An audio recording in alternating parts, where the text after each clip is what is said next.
નમસ્કાર મિત્રો, આપ સૌનું હાર્દિક સ્વાગત છે. મિત્રો, સ્ત્રીના લાંબા વાળ તેમની સુંદરતા અને તેમનું સૌભાગ્યનું પ્રતીક માનવામાં આવે છે. લાંબા વાળ એ સ્ત્રીનું એક એવું પ્રકારનું આભૂષણ છે જે દેવી લક્ષ્મીને ખૂબ જ પ્રિય છે.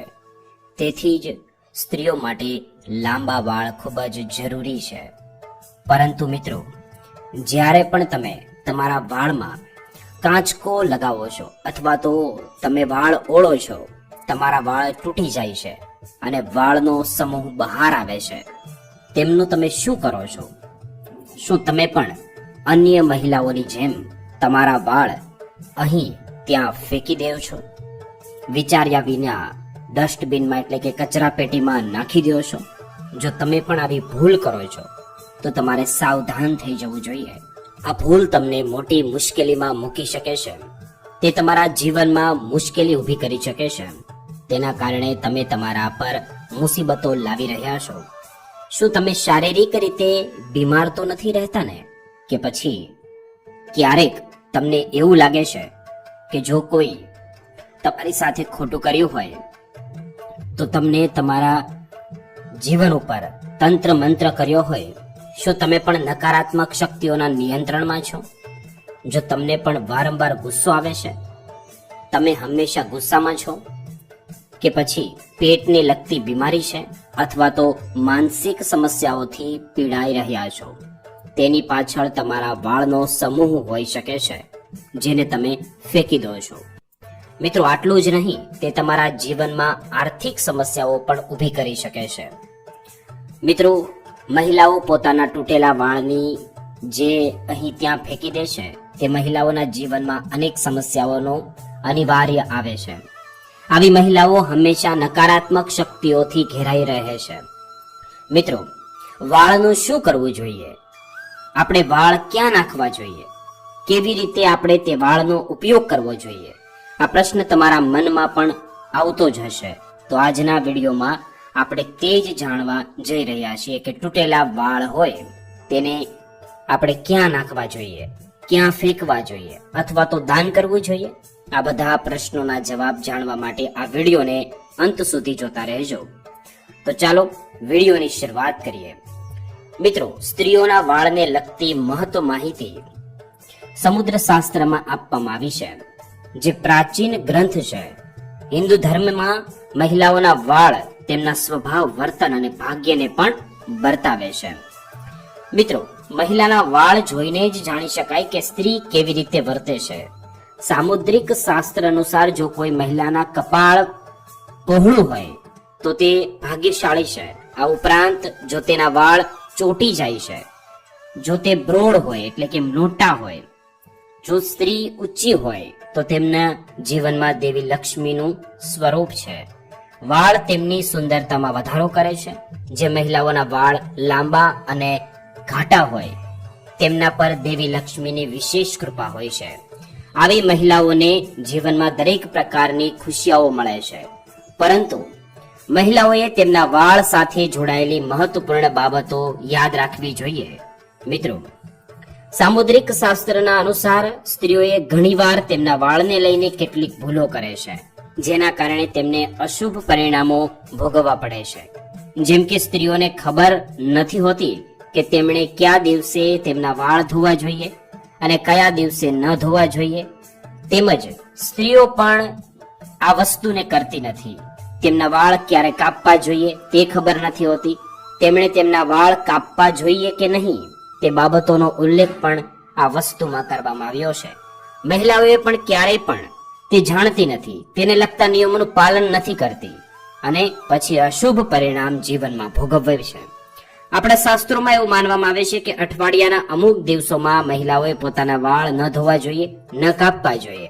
આ તેમની અને તેમના પરિવારની સુરક્ષા માટે છે. મિત્રો, તમે અવારનવાર લોકો એવું કહેતા હોય તેવું સાંભળ્યું હશે કે મંગળવાર, ગુરુવાર અને શનિવારે મહિલાએ વાળ ધોવા ન જોઈએ અને કાપવા પણ ન જોઈએ. આ સિવાય કેટલાક લોકો એવું પણ માને છે કે સોમવારે પણ વાળ ન ધોવા જોઈએ. મહિલાઓના કેટલાક ખાસ દિવસો, અમાવસ્યા જેવી તારીખ હોય ત્યારે વાળ ધોવા ન જોઈએ. વાળ ધોવા ઉપર પ્રતિબંધ છે. પૂર્ણિમા, એકાદશી વગેરે દિવસોમાં પણ સ્ત્રીઓ માટે તેમના વાળ ધોવા કાપવા માટે પ્રતિબંધ છે, કારણ કે આ દિવસો દરમિયાન ચંદ્ર ઉચ્ચ અને નીચ સ્થિતિમાં હોય છે. તેની અસર મહિલાઓના કપાળ પર પડી શકે છે.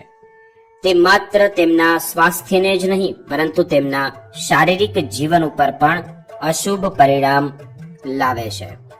મિત્રો, વિવાહિત મહિલાઓએ સોમવારે વાળ ધોવાનું કે કાપવાનું ટાળવું જોઈએ, કારણ કે તેનાથી તેના પતિની પ્રગતિમાં અવરોધો ઊભા થાય છે, તેની પ્રગતિ અટકી જાય છે. જ્યારે વિવાહિત મહિલાઓ મંગળવારના દિવસે વાળ ધોવે છે તો કુંડળીમાં મંગળ ગ્રહ નબળો હોય છે, જેના કારણે તેમને મંગળ સંબંધિત સમસ્યાઓનો સામનો કરવો પડી શકે છે, જેમ કે મુશ્કેલીઓ આવે છે, ઘરમાં ઝઘડાઓ થાય છે વગેરે વગેરે. મંગળવારે વાળ કાપવા તમારા માટે ખૂબ જ હાનિકારક ગણવામાં આવે છે. આ સાથે જ જે મહિલાઓના નાના કે મોટા ભાઈ હોય તેમણે મંગળવારે વાળ ધોવાનું ટાળવું જોઈએ, કારણ કે મંગળ પણ ભાઈ બહેનના સંબંધ સાથે સંબંધિત ગણવામાં આવે છે. જે મહિલાઓ મંગળવાર અને સોમવારે વાળ ધોવે છે તેમને તેમના ભાઈઓના જીવનમાં સમસ્યાનો સામનો ઊભો કરી શકે છે. બુધવારે વાળ ધોવાને શુભ માનવામાં આવે છે. તેમનાથી ધનમાં વધારો થાય છે, સુખ સમૃદ્ધિ અને વેપારમાં વૃદ્ધિ થાય છે.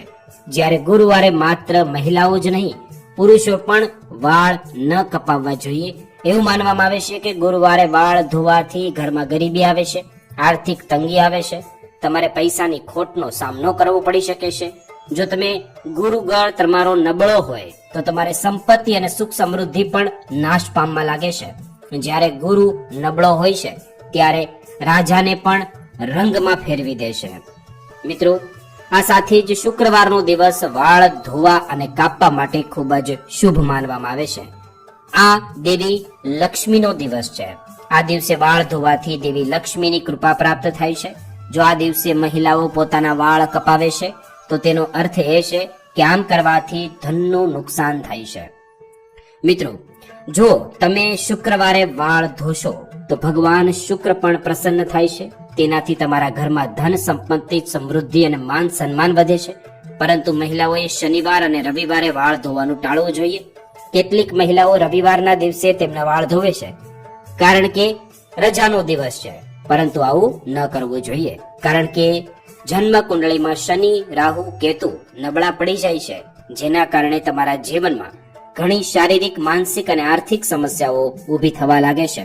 આ સાથે જ અમાવસ્યાના અને પૂર્ણિમા અને એકાદશીના દિવસે વાળ ધોવાની મનાઈ કરવામાં આવી છે, કારણ કે વાળ ધોવાથી આ દિવસે હાનિકારક હોય છે, અશુભ પરિણામો મળે છે.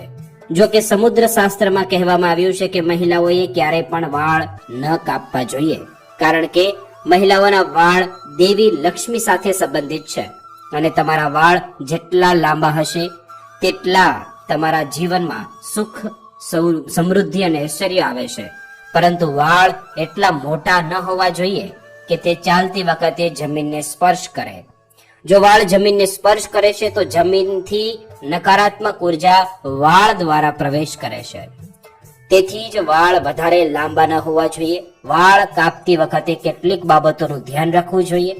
જો તમે દરરોજ વાળમાં કાચકો લગાવશો તો વાળ નીકળે છે અને કોઈના પગ નીચે ન આવવા દો નીકળ્યા પછી. આ ઉપરાંત તમારા વાળને ક્યાંય પણ ખુલ્લામાં ન છોડી દો.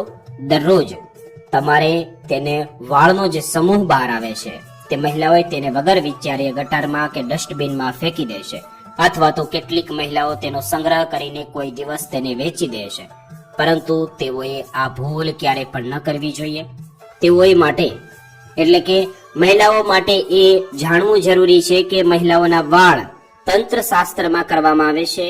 જે મહિલાઓ કાચકો કરે છે એટલે કે વાળ ઓળે છે તે અહીંયા ત્યાં ફેંકી દે છે, તે મિત્રો આ ક્યારેય ન કરવું જોઈએ. મિત્રો, વાળનો દુરુપયોગ થઈ શકે છે અથવા તો આ સાથે નકારાત્મક શક્તિઓ પણ વાળ તરફ આકર્ષિત થાય છે, જે તમારા જીવન પર નકારાત્મકતા ફેલાવે છે. મિત્રો, નકારાત્મક શક્તિઓ તેમના પર કાબુ મેળવી શકે છે અને તમને માનસિક તકલીફો આપે છે. આ ઉપરાંત ઘણા તાંત્રિક લોકો મહિલાઓના વાળનો ઉપયોગ કરીને મહિલાઓ પર વશીકરણ કરે છે. તાંત્રિક લોકો પણ તંત્ર શાસ્ત્રમાં પોતાની શક્તિ સાબિત કરવા માટે મહિલાઓના વાળ ઉપયોગ કરે છે. મિત્રો, તમારા વાળ તમારે ક્યાં નાખવા જોઈએ? તમારા વાળ ખરી જાય છે, તૂટે છે, તો તમારે વાળ કપાવતી વખતે તમને વાળ જે હાથમાં આવે છે, સ્ત્રીઓએ તે વાળ એકઠા કરીને ક્યાંક માટીમાં દફનાવી દેવા જોઈએ. નહીતર તમે કોઈ પણ એવી જગ્યા પર ફેંકો જ્યાં કોઈને ખબર ના હોય.